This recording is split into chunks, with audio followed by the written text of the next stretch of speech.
then I'm going to start another recording because I upload these to YouTube, and I'm going to do a defect run now for Ascension 20.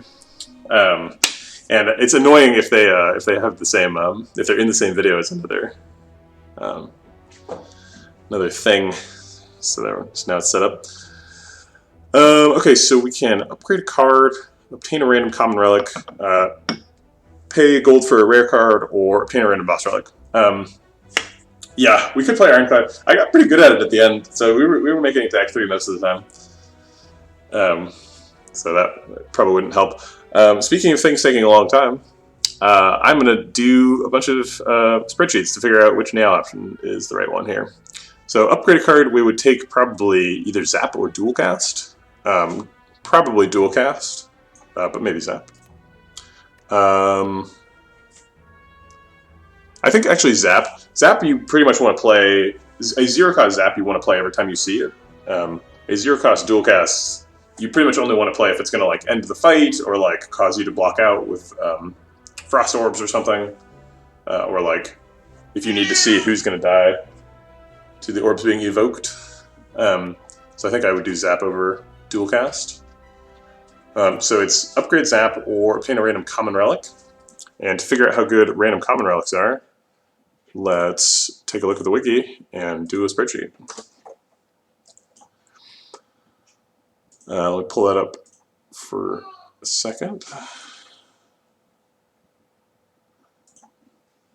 The beginning of this YouTube video also is outstanding quality. Just really, really great. Me bumbling around with OBS controls and then setting up the spreadsheet.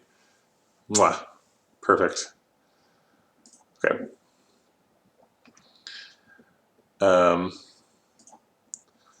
Okay, so we're looking for common relics, and I pulled up defect cards, so I'm going to pull up relics. And we're going to rate them for how good they are as a neow bonus for defect. And we're going to reorder things so that you can see the spreadsheet. Okay. Akabiko. The defect deck that does the most like strength scaling-y stuff is the like claw zero cost all for one sort of synergy package, and Akabiko doesn't really. There's nothing that like multi attacks for defect. I think there is at least one. There's one that's like a 7x2 or something. Is it? No, scrape is something else. I think there's at least one defect multi attack, but I don't think you pick it very often. So I don't think Akabiko is very good. It still does 8 damage though, so it's like a 4-star for because it's super good for Act 1. You get to kill allows or something with it. Anchor is 5 stars, super good card. Every fight has a turn 1. Most of them involve you getting attacked. 10 block is great. Ancient Tea Set is pretty good for setting up for bosses. It's like super inconsistent though, and unless you get like Ice Cream or something else, having 5 energy on turn 1 for defect is not particularly good. It's not like Silent where you get extra cards to go along with your extra energy. So Ancient Tea Set's like a 2. It's not super great. And remember, we are losing all of our gold. Or sorry, we're just getting a relic, so it's free. But the opportunity cost is the neow benefit. Art of War defects, like Silence, have a pretty strong skill-based damage package. In all the like orbs, you can do like dark orbs or frost orbs or lightning orbs. Some of the lightning orb things are attacks, but still, you can get by pretty easily playing only skills, which makes Art of War a 5-star card from neow because you get to build around that. Bag of Marbles is great. It lets you win a bunch of fights on turn 1 and avoid taking damage. 5 stars. Bag of Prep is pretty good. It's most helpful in like the combo deck where you're trying to set stuff up on turn 1, which defect can definitely do. So it can help you draw your like creative AI or echo form or whatever you're doing. And it just makes the deck more consistent. 5. Blood Vial. Defect has more ability to heal between fights than or in fights than anybody other than Ironclad. Defect ends up doing bird-faced urn stuff sometimes, and like self-repair other times. So they end up with a decent amount of healing. Obviously not as much as Ironclad with like Reaper and Burning Blood, but It's not as critical to get some sort of healing as it is for Silent and Watcher. But Blood Vial is still pretty good. It's not a ton of health, so it doesn't like matter a lot, but it is something. So it's probably 4 stars. Bronze Scales is crazy against the Heart and who is the actual boss? Who's the Act 1 boss? It's really good against Bronze Guardian too. Yeah, 5 stars. It can also help you win hallway fights. Centennial Puzzle, really great relic, a lot of card draw. It's a little bit hard to control when it goes off, 4 stars. Ceramic Fish is like a smaller old coin when Neow gives it to you, because over the course of the run you will pick up a whole bunch of stuff. Also, if you take it at the beginning of Act 1, then like it significantly increases the value of the the Indiana Jones event, the Golden Skull, because if you could turn that into the Crying Skull, then whenever you add a card to your deck, you heal, which is pretty neat. But it doesn't actually do anything in fights, so it's like a 3-star card. Data Disc is great, 5 stars. Starting with Focus is pretty hard to get otherwise. Dreamcatcher is not good. It's only like 2 to 5 card rewards over the course of the run. So I'll give that a 1. It's probably the worst one, among the worst ones. Happy Flower is pretty good. It's it's inconsistent, but what do you want? It's an energy relic at a common. Juicy Bracelet is the poster child for 1-star relics. It doesn't do anything, and the one thing that it does do, you kind of don't want. Lantern is great. Being able to start with 1 energy makes it easier to bottle expensive stuff, and yeah, every fight has a turn 1. Mob Bank is pretty good, unless we're forced into a shop early, which we kind of are. But we can dodge it if we want.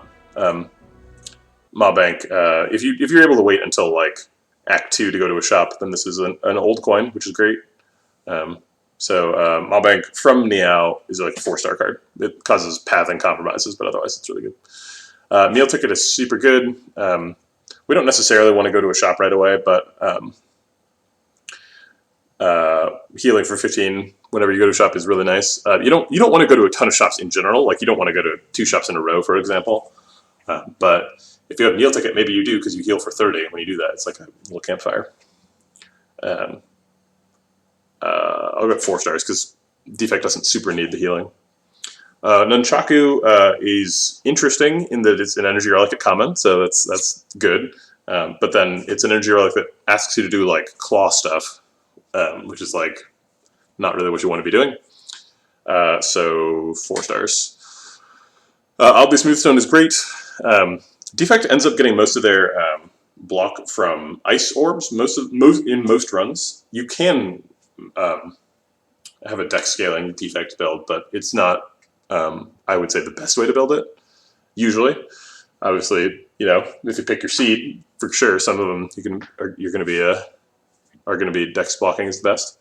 So I'm going to say this is 4 stars. Not always great, but usually pretty great. Mori doesn't do anything, but sometimes it does. 2 stars. Can't build around it, for example. Orichalcum is pretty good.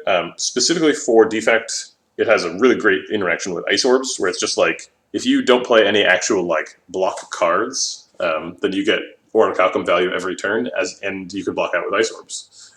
So Orichalcum is a 5-star card for Defect. Pen Nib.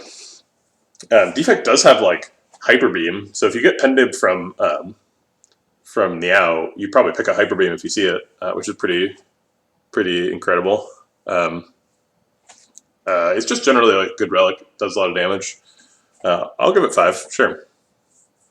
Potion Belt. You don't start out with any potions, so it's not super meaningful right away. It certainly can be useful, but I'll give it 3 stars. Preserved Insects is 5 stars. You want to be hunting elites. Preserved Insect helps you do that without dying. It's great. Can't get Red Skull. Regal Pillow is very nice. You end up overhealing a lot of the time when you Regal Pillow, which is awkward. So it makes it very difficult to use efficiently, but it is nice to get that extra health. I'll give it 3 stars. Smiling Mask, you don't really need from neow because your first card remove only costs 75, and most runs only do like 2 card removes anyway. Obviously, if you get Smiling Mask, you probably do like 4, but not a huge value. But if you consider the difference in gold between doing 4 $50 card removes versus doing a 75, a 100, a 125, that's pretty huge. So I guess Smiling Mask is probably like a 3 or 4. I'll give it a 3. Can't get Snecko Skull. Strawberry is fine. It's like a 3. It doesn't matter unless you go down to 7 health, and then it saves your run. So the boot is a 1. Defect does kind of have some stuff that works with boot, like claws and stuff, but that's just because claws suck, right? Boot is great with things that suck. Tiny chest we don't really want. In the last evaluation of this, I just left tiny chest off the list because if you get tiny chest, you kind of get an additional relic later, so it just kind of replaces itself. It's like slightly worse than average. And since the average is shaping up to be like 3.7, I'll give it a 3. Toy Ornithopter is great. You kind of need like some support for it. You need like a White Beast statue or something. But on its own, you drink a lot of potions over the course of a run. You drink probably like 10 or 15 potions, and that's like 50 health. Like, compare that to Strawberry. Strawberry gives you 7 health ever. It also saves your life sometimes, but which Toy Ornithopter doesn't technically do. And whenever you rest, you get some additional marginal value from Strawberry that you don't get from Toy Ornithopter. But still, Toy Ornithopter heals for a ton. I'm going to give Toy Ornithopter 5. Toy Ornithopter is great. Vajra is also 5. Pretty much all the like stat increasing ones, Data Disc, Oddly Smoothstone, and Vajra are like pretty nuts. I did give Data Disc a 4 because not all defect decks use dex scaling, but pretty much all defect decks use strength scaling and focus scaling. Warpaint is pretty nice. I think both Warpaint and the last one are 5s because those upgrades are really meaningful on floor 1.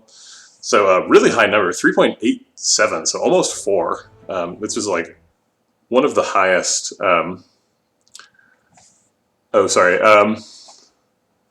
There's a. I didn't read chat for like a long time. You're talking about Rip and Tear is the 7 times 2, yeah. Okay, Kieran, I'm looking at your dumb question. If you have a Snecko Eye and you draw a 0 cost all for 1, does all for 1 loop for itself infinitely? I think you have to get 2 of them. 2 of them that cost 0 to do that. But I think it does do that if you get 2 that cost 0.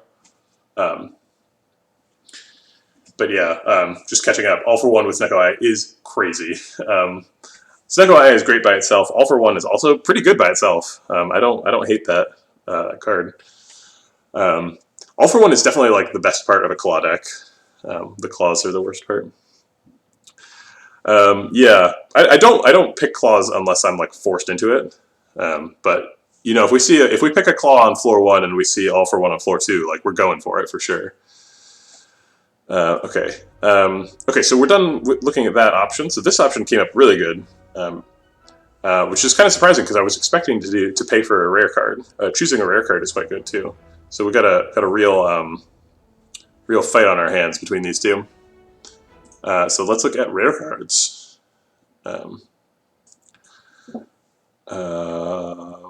Rare defect cards. Sort by rarity. Okay, here we go. Rare defect cards are great. There's a lot of really good ones. I'll go ahead and say that this is the average of D1 colon D. D. Okay, so then all for 1, I was just talking about. All for 1's a great card.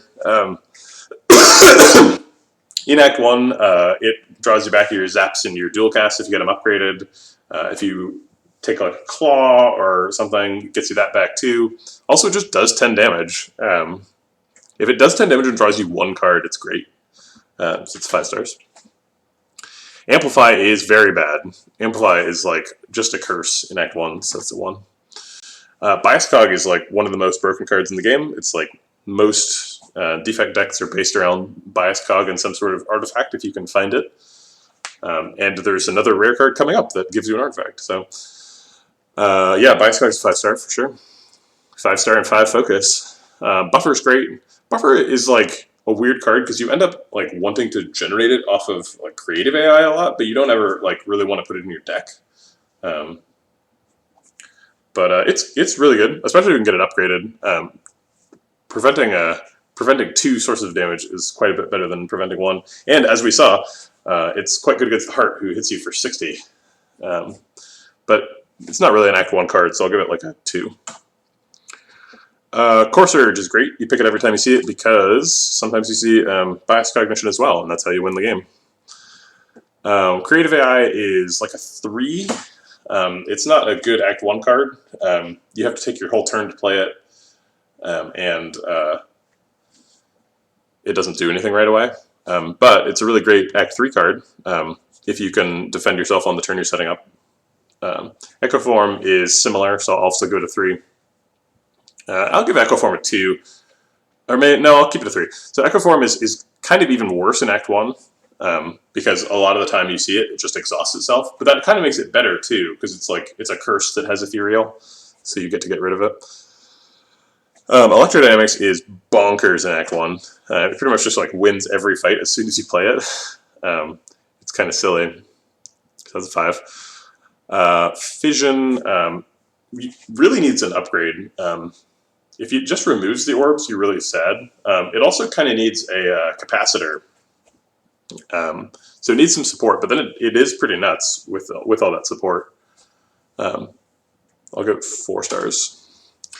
Hyper Beam we were just talking about. If you don't have Pen Nib for Hyper Beam to go with, you probably shouldn't pick it because it ends up being a curse later on, and you want things that get better later on, not get worse. But it is really good in Act 1.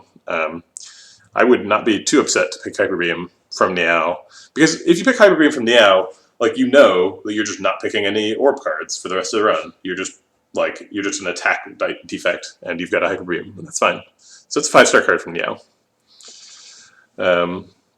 Machine Learning. I pretty much never pick this card because you have to draw it, and so it takes a draw away, and then next turn it like replaces itself, and the turn after that you get 1 positive thing out of it, and it's like you could make that innate, but like why? Why not just like play the thing that develops a Frost Orb and draws 2 cards, right? Like it's so much better. So I'm going to give Machine Learning a 1 star, even though that's a little bit harsh. Meteor Strike is absolutely 1 star. There's no way we'd pick that because it costs 5, and it's very hard to set up. It's possible we stumble into that kind of deck, but we're never taking it from neow. Multicast basically says you play Dark Orbs now. And it's not very good for Act 1. It's like a much worse version of Dual Cast. But it does scale up pretty well later on. I'll go to 2. I mean, it does stuff. Rainbow is tough to make work in Act 1. It is a way of generating a Frost Orb, which you're a little bit short of right from the get-go. I kind of wish the Defect starting deck had a Frost Orb in it, but it does not. So Rainbow is like a 3. Reboot is great. Pretty much Seek and Reboot are just like such auto picks. You're just like, well, wait, this card says draw 4 on it. Why would I not pick that? So Reboot's a 5, although it's not as good as Seek, which is like a 5. It's like a 6. Seek is so nuts. I'm actually going to literally give Seek a 6. It's like, it just breaks the system. It's so good. And then Thunderstrike is like a 5. Thunderstrike just says, like, this is what your deck does. And it's good at it. Thunderstrike decks have trouble scaling up to Act 3, but it can work. Okay, so we got 3.87 versus 3.58, both really good options. And you get to choose for the rare card. I think what tips it back to Common Relic is losing all the gold and having a lot of early shops that were sort of highly suggested to go to by the pathing. So we'll keep the gold, reset the OBS view, and take the common relic. Regal Pillow, not one of the best ones. A little bit disappointing. So maybe we fight this Mega Elite and go to this fire and try and survive. I think we go this way, and then we probably fight this Elite, and then this fire, and then this Elite and that fire. But then we're forced into a second shop.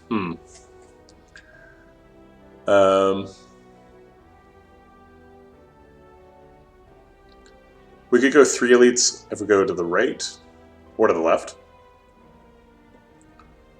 Although to the left would require going through the Mega Elite to get there.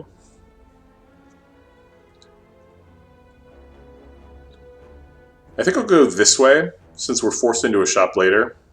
So I'll just take the 3 hallway fights, and then end up taking an extra hallway fight. Defect is pretty good at Act 1 hallway fights, though, so I'm not too afraid of taking 4. Okay, well, we got all damage, so I guess let's see where the damage is.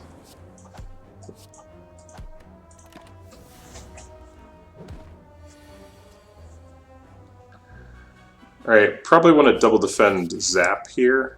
We could try to triple defend and take 0 damage in the fight, but I don't know if I can pull that off, so. Looks like it would have worked, actually.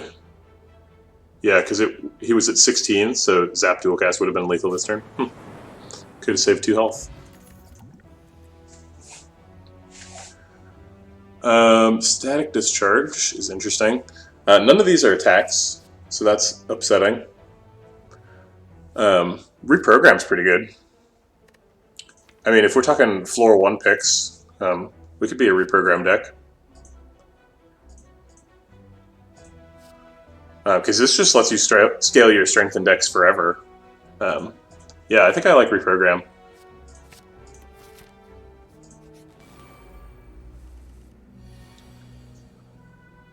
Okay, we can block out mostly with defend. Let's reprogram first. And then punch 1.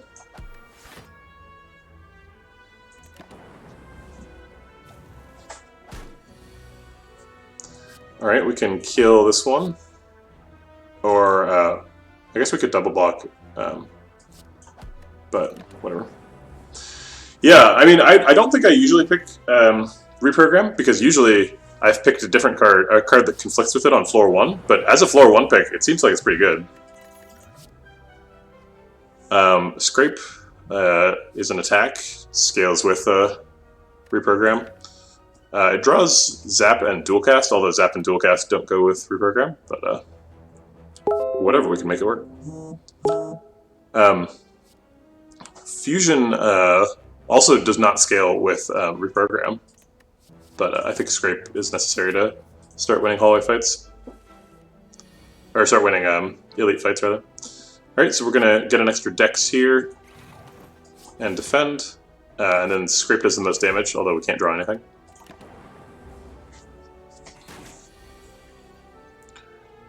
Let's go ahead and Zap Dual Cast Strike.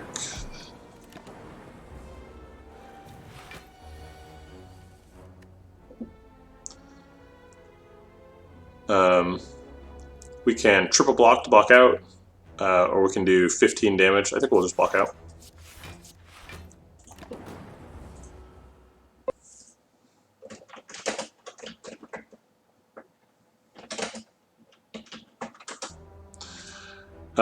We have 14 damage. It's 16 if we reprogram.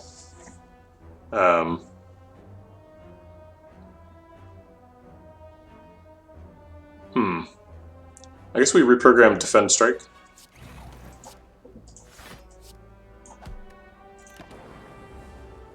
Lightning Orb sitting for 0.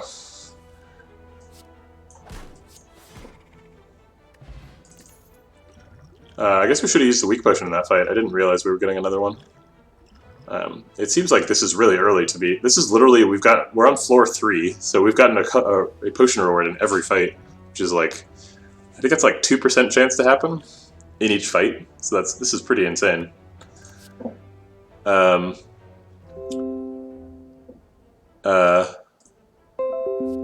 Melter does damage. Leap is pretty good at blocking. We need blocks because we can't block with Frost Orbs. And good block cards are a little bit rare with defect. But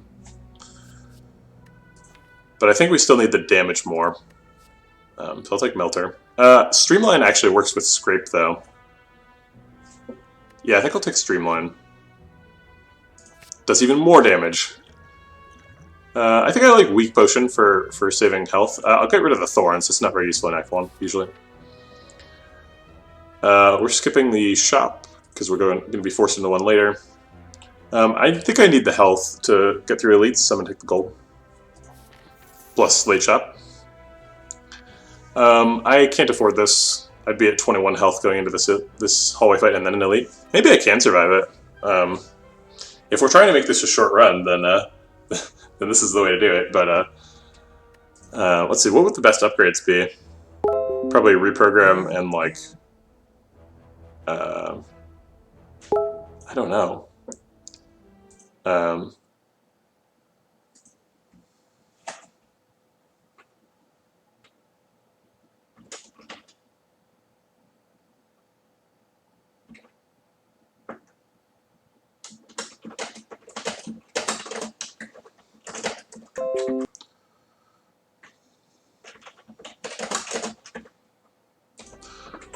I'm going to not do this. It's too much damage. Alright, this is our first hard fight. Yeah.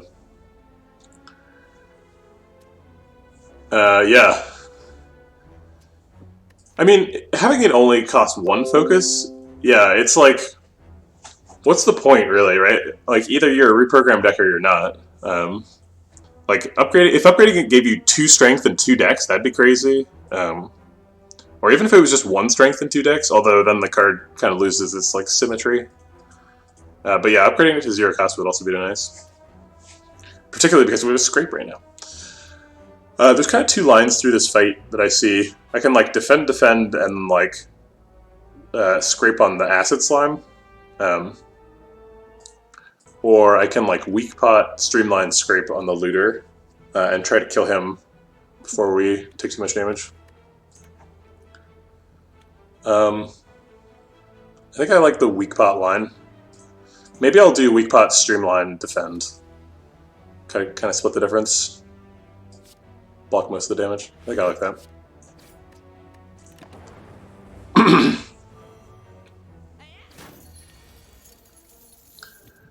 Alright, it looks like Reprogram Double Defend is the play here. We're weakened for the turn, so the strike is less good. I'm going to go ahead and take the Colorless Potion. The most it could save me is 8 health. I think I'll wait on it.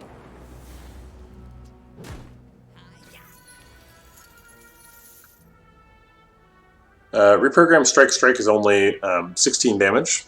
I think I took the wrong line through this fight. I like talked about it and then did it wrong. Colorless Potion saved me. Dramatic Entrance does 7. So I would do 16 plus 7, which is 23. Yeah, it is. Magnetism costs the most, so it seems like it's best with the Colorless Potion, but I'm not sure what I'm hoping it gets me. The Trip, if he becomes vulnerable and these strikes do 8, then they do 12, so I would do 24, which is not enough. We might need to go to this Fire instead of this Elite. This is looking pretty dangerous. It looks like Trip does more damage than Dramatic Entrance to the Looter, so we'll do that.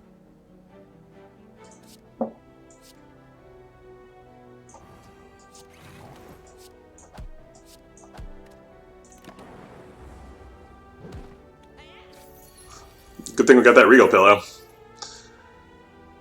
So we can finish him off. And then almost block out and get Streamline down to 0.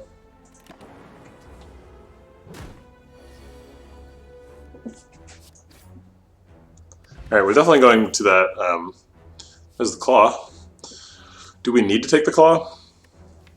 We do have scrape. Alright, I will take one claw. And then we're going to this fire and resting. Alright, and now I think we can take this elite. And we do still want to go to this store. Oh, that's a surprise. We can upgrade 2 attacks. FTL is pretty good. And charge battery is good. Upgrading 2 random attacks is probably upgrading 2 strikes. I guess we have scrape, streamline, and claw. The claw upgrade is such garbage, though.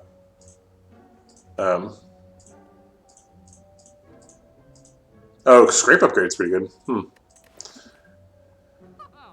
probably want oddly smooth stone and FTL, though. And I think that's all the money. Oh, that's actually too much money. We can't afford that. We can't afford oddly smooth stone and card remove either. Can we afford oddly smooth stone and charge battery? No, we're off by 1. That's frustrating.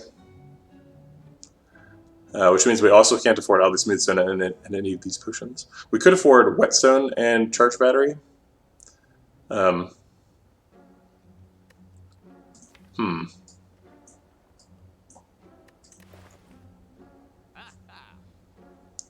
We could afford FTL, charge battery, card remove.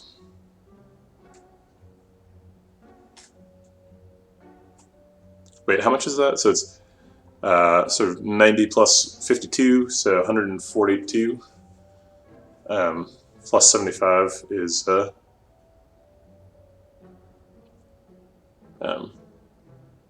have enough, but not enough for like a potion after that or anything.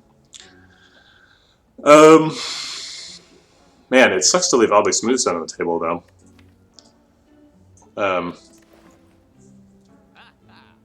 I think I just take the oddly smooth stone. I am, let's see, I guess I'm not forced into this fire if I don't want to. I could go this way instead and get a possibility of a second elite over here. Yeah, I think I like doing that. Okay, so we're going to go this way instead, and we're going to buy the oddly smooth stone. And we can't afford anything else.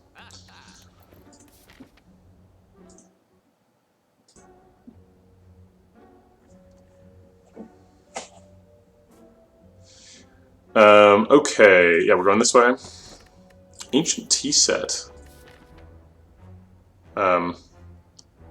We can't really use it. We're kind of blowing it on this hallway fight. I'll take it anyway, though. Just to be able to like streamline reprogram on turn 1 and do something else. Can we, if we rest here, we heal for 36. We waste a little bit. But then we're more likely to be able to take 2 elites. I think I will rest here. The only thing that is really super good with upgrade is scrape. So I think we'll rest.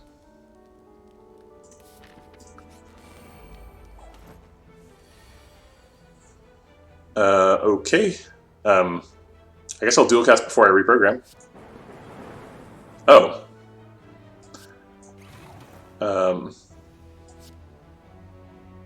Alright, well, I'll kill one and strike the other. Your move, fungi beast. Your friend is dead.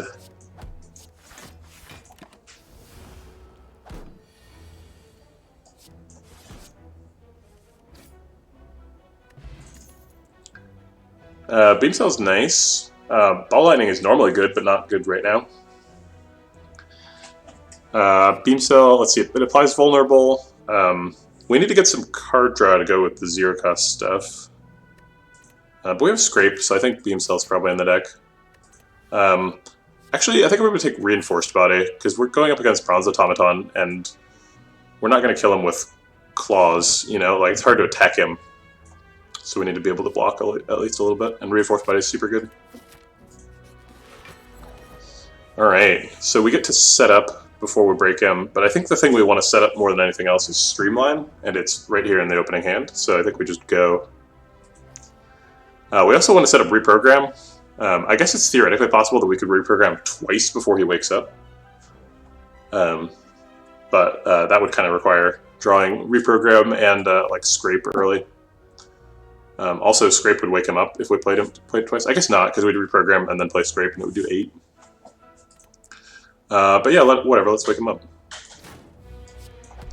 Knock knock, Lagavulin. Okay, now reprogram and then defend at least once. I think we want to defend twice. We're trying to outscale Lagavulin, which is super scary.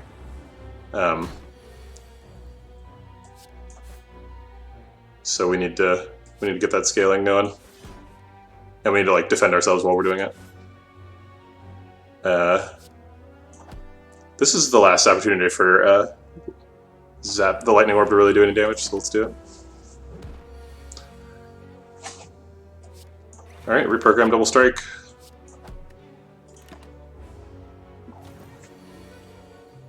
So we've managed to keep our strength at 0, which is nice. We can block for 16, that's pretty good. Hopefully we can kill him next turn. Nope. We can reprogram. Let's see, if we double defend, do we kill him next turn? Yeah, we do. Yeah, because we have 1 strength. Okay.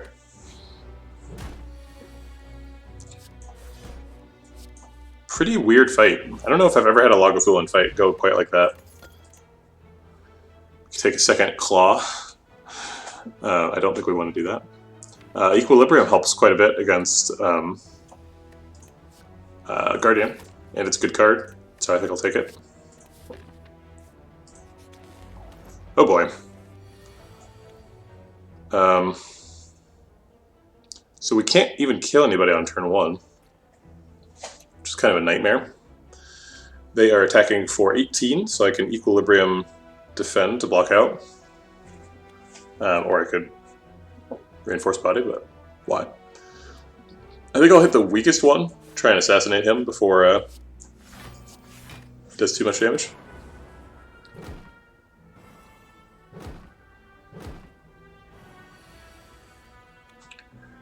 Okay, do we just reinforce body for 24?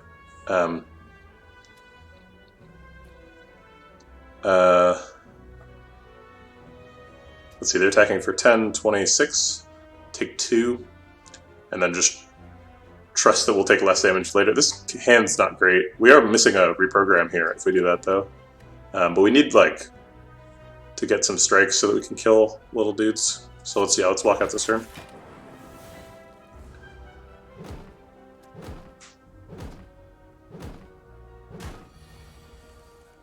Alright, we found Streamline on the Happy Flower turn, no less. So we can kill this guy with it. And then I guess let's dual cast, and like best case scenario it hits one of these two and I can finish one. Yeah, okay.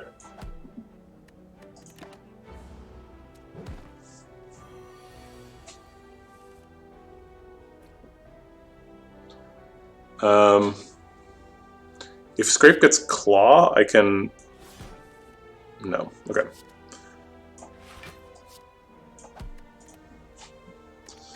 Taking 4 more. This fight sucks. It's so hard. Unless you, like, are ready for it, and then it's easy.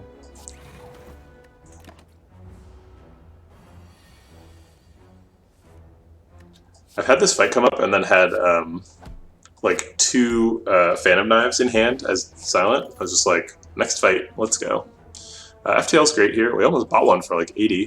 We could buy a second reprogram though, and I think we need to.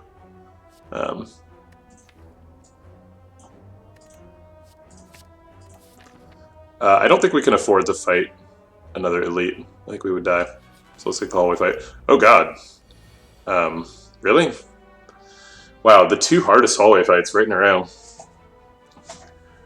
So they're hitting for 25, and I am blocking for 24. And getting wrecked by fat gremlins.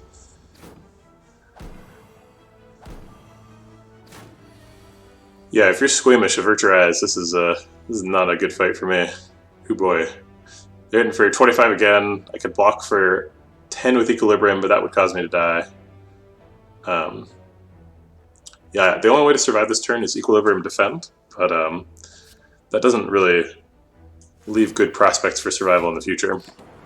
In fact, I don't think I have any out of this situation. There's nothing I can draw.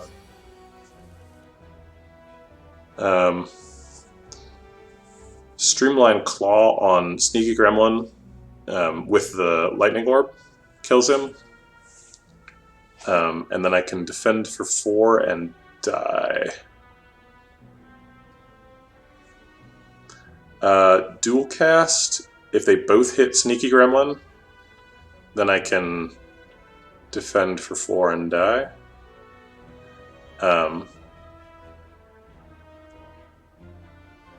Yeah, we're dead. I can double reprogram defend, block for like 5 and die. Cool, well, that's something.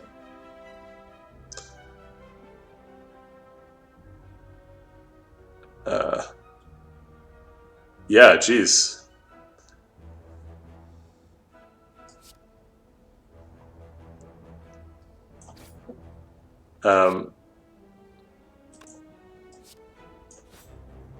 I guess this, yeah, that could kill him, and then I'd still take 10 and die. Okay.